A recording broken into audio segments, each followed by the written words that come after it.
Hi everyone, and thanks for joining me. Today I'm excited to share my very first GlowForge tutorial.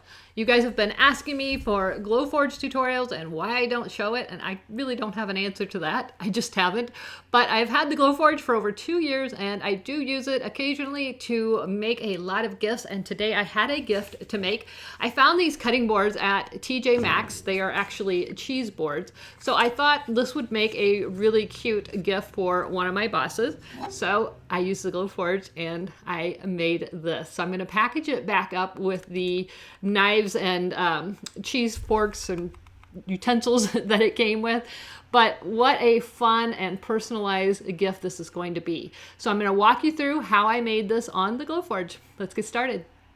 The GlowForge software works really well with SVG files. You can also use other types of files such as PNG, JPEG, GIF files. You can use different types of files, but an SVG file already has the layers in it. And when you have different layers, then you can tell the GlowForge to cut a certain layer, to engrave a certain layer, or to score a certain layer. So if you've already got those layers set up, it makes it really easy. So I'm going to start with an SVG file that I downloaded, and I will link the ones that I have in the description below the video. Now this is a GlowForge tutorial, so I'm not going to go into the specifics of setting up an SVG in Adobe Illustrator. You can find tons and tons of videos on Adobe Illustrator. But I just went into Adobe Illustrator and I set it up the way I wanted, and then I saved it as an SVG. This is a GlowForge app. It is a very, very basic designing application. You can do very little in this unless you go to the premium version, and even then it's very limited in what you can do.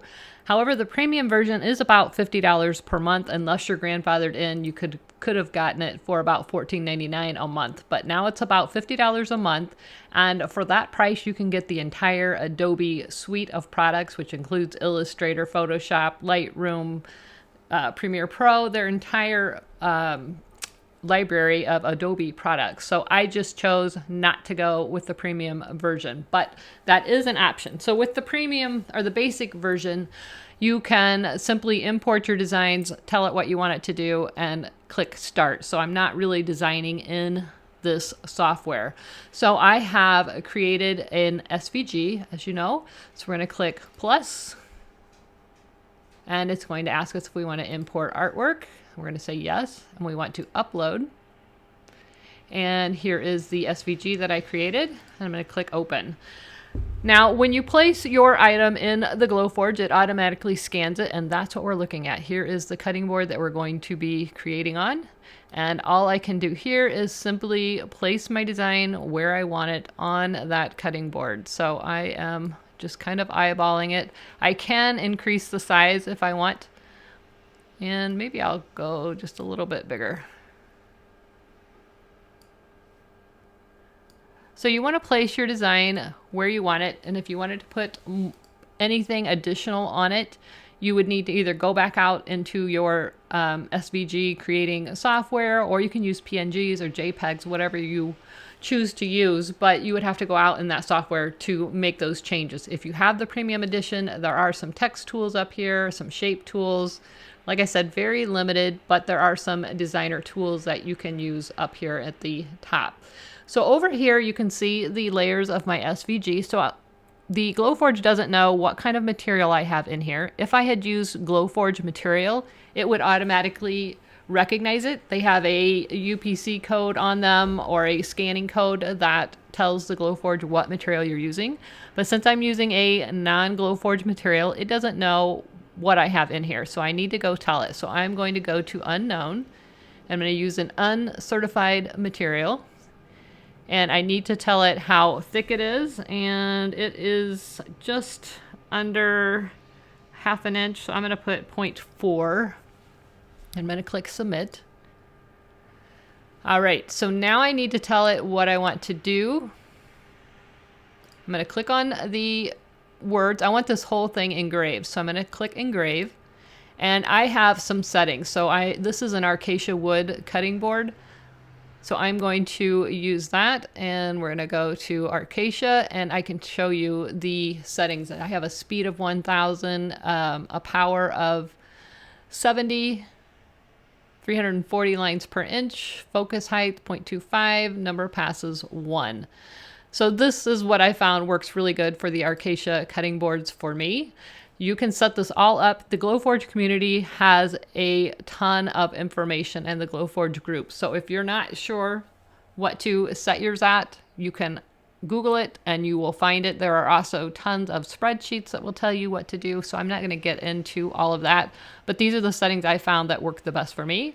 And I want to also go to this layer and tell it that I'm going to engrave and that I'm using the Acacia wood for engraving.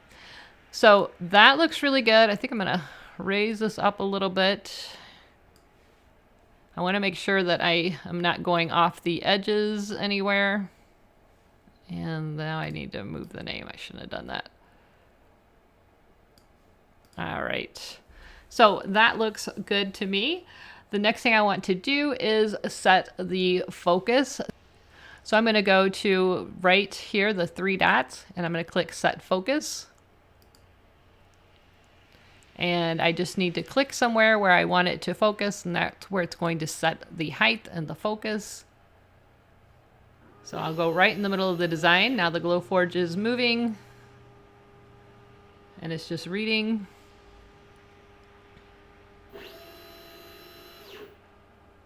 And you can see right here it says it's focusing. So now it's telling me that it's ready. You can see right up here it says ready. We're going to click the print button.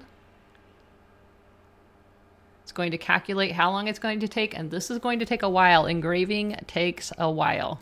So you can see it's going to take 34 minutes. This is not quick. So we're going to go over to the machine, click the start button, and I'm going to let it finish engraving. Engraving takes a lot longer than scoring or cutting, always.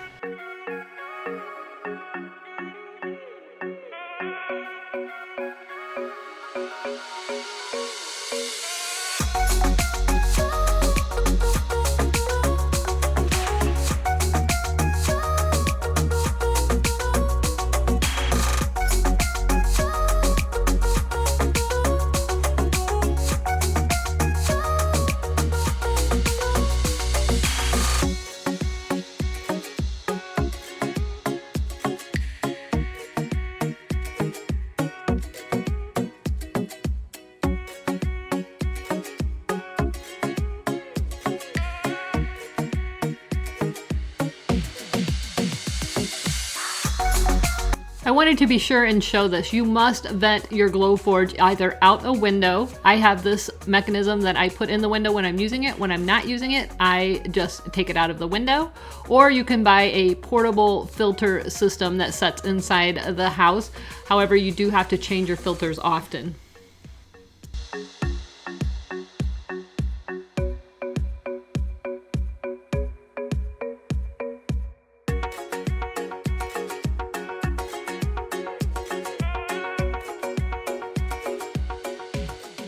So what do you think of our finished cheese board? This turned out so good. Remember, this was a $7.99 cheese board tray that I turned into a one-of-a-kind personalized gift. I think these are going to make amazing gifts to give out for various occasions. You could give this as a housewarming gift, a wedding gift, a hostess gift, holiday gift, and you name it. This is going to be my go-to. Super easy to make. And of course you can do these on a larger scale. Now, obviously you don't want to put food on the engraved side, but the recipient can simply either put the food on the other side or put a piece of parchment paper or one of those paper doilies over the front, and it is absolutely perfect for serving. But what a beautiful addition to any household. So if you guys would like to see more GlowForge videos, let me know in the comments below. I have been dying to show you more about the GlowForge, but I wasn't quite sure if my audience was interested in that. So leave me a comment down below. If you enjoyed this video, please like, subscribe, and share. Don't forget to click that bell so that you're notified every time there is a new video. Thanks so much for watching. Never stop making. See ya.